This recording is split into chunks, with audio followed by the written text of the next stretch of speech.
Hello and welcome to Simply Sport with me Neeraj Prabhu. It's the I-League time now as Indian club football enters a new era. After the success of the inaugural edition of the Indian Super League, the All India Football Federation and the I-League clubs face a huge challenge to get a decent audience for the league matches. Highlighting this crucial phase in their glorious history, Sargaonkar Football Club, Tempo Sports Club and Sporting Club de Goa came together to appeal to the Goan fans to support I-League. While ISL may have clicked at the first attempt, the homegrown talent was essentially from the I-League teams. Hence, people can enjoy quality football in the I-League. This fact was underlined at the recent joint initiative by the three Goan I-League clubs.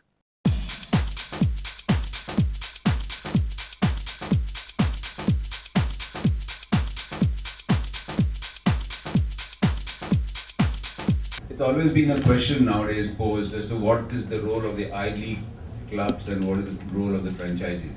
I think it's very clear that the I-League clubs are here for the long term, and we've been there as all of us are here because we have a passion for the game. How has it been translated into action? Most of us have been running this club for at least 15 years. I mean, our club is something like started in 56, so well over 58 years. Temple is about over 40 years. Sporting is about 25 years. 16 years, okay. And sorry? Okay, yeah. And so it all goes to show that we've been running it for a long time, and I-League has indeed improved the standard of football in India, as can be seen from the competitive spirit that the players have. We've invested in youth development. We've invested in youth teams. Where have we not really applied our mind? We've not applied our mind to marketing of the game in Goa and the kind of organization that was needed. So this is the first initiative that is here for us, and let's hope that we learn from what the ISL has done. It's been a good effort by the organizers, primarily IMG Reliance, and most importantly the TV Star Sports. These two, combined with the franchise initiatives to market the sport, has really got a large number of footfalls and eyeballs, and it's something that we can really try and replicate. For ISL, they need quality Indian players, and that can come only from youth development that the I-League clubs are doing, because I don't see any youth development, real serious youth development by the other teams. Having said that, I will request my friends in the media to give the I-League its due recognition in their sports coverage. I feel very positive about the I-League. I think enthusiasm is clearly growing in football, which I'm quite sure will extend into the I-League. The good news also that there are serious corporates investing in the I-League. You saw the success of Bangalore AFC. I mean, the first year that they came in, they won the I-League, they won the Fed Cup. Now that's serious football. There is also another team in Pune which is floated by the Baba Kalyani group. Amit Kalyani, who is the promoter, met with Shivanand and myself a few weeks back in Goa, and he is equally excited at the opportunity. So when there are such serious corporate players coming into the I-League, I'm sure I-League will get a boost, just the way ISL got. And that's the good news, that people have started investing in football and seeing a longer run potential benefit in terms of added opportunities into this game. Having said this, we need to do our bit, and as experience in the ISL has shown, I think apart from a great game, I think if you see the best performing players, if I may say, in the ISL were also the homegrown players, apart from whoever you picked up as your marquee players and the rest foreign players. And that shows the quality of football that the I-League has developed over the years. And I was really happy to note, at least for the Goa franchise, that many of our Goan boys and Indian boys did, if not better, equally well as their foreign counterparts.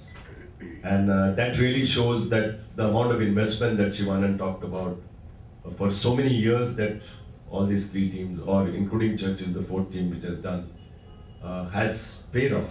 And that's the growing level of confidence that we need to keep, faith that we need to keep in the I-League tournament.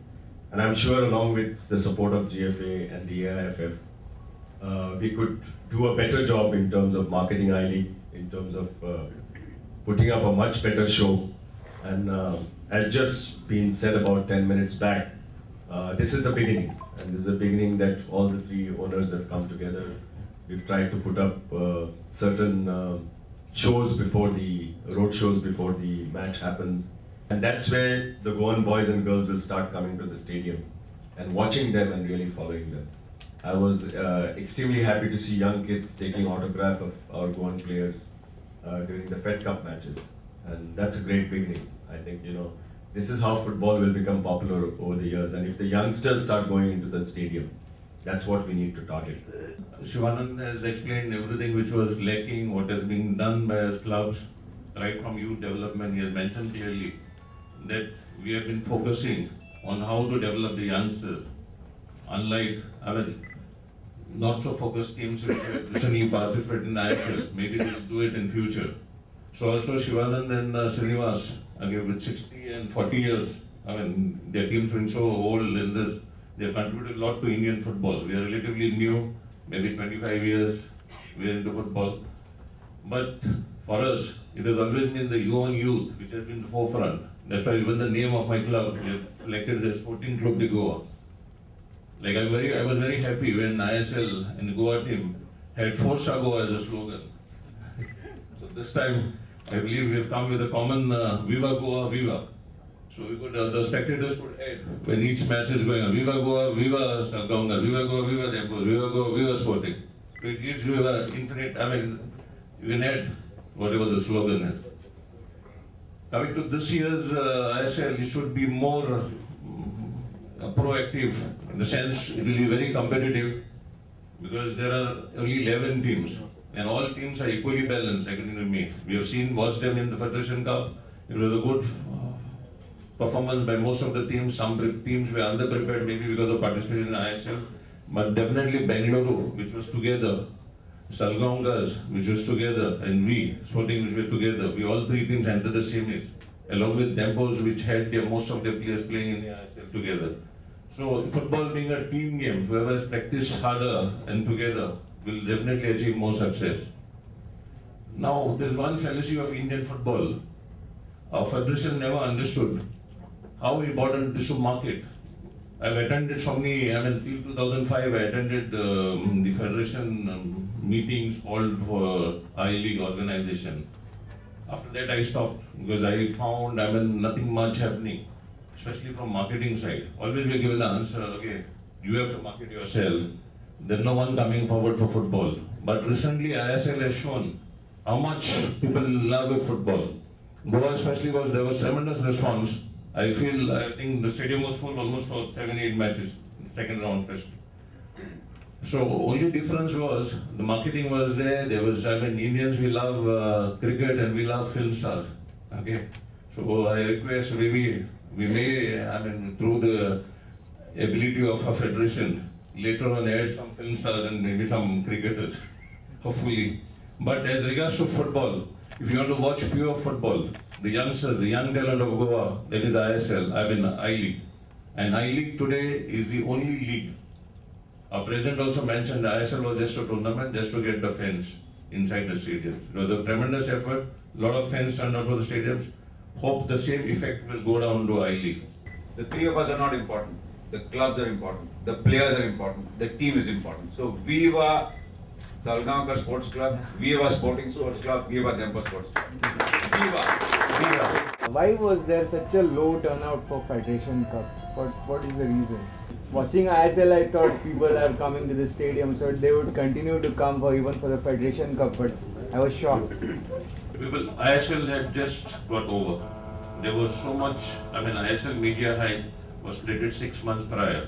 It was extensively done in the last 2 months, and then the finale was, I mean, they had a big opening ceremony, a big closing also. When I-League commenced, there were Fed Cup. hardly, I mean, Fed Cup. the Fed Cup, when the Fed Cup commenced, there was hardly any, I mean, There's nothing.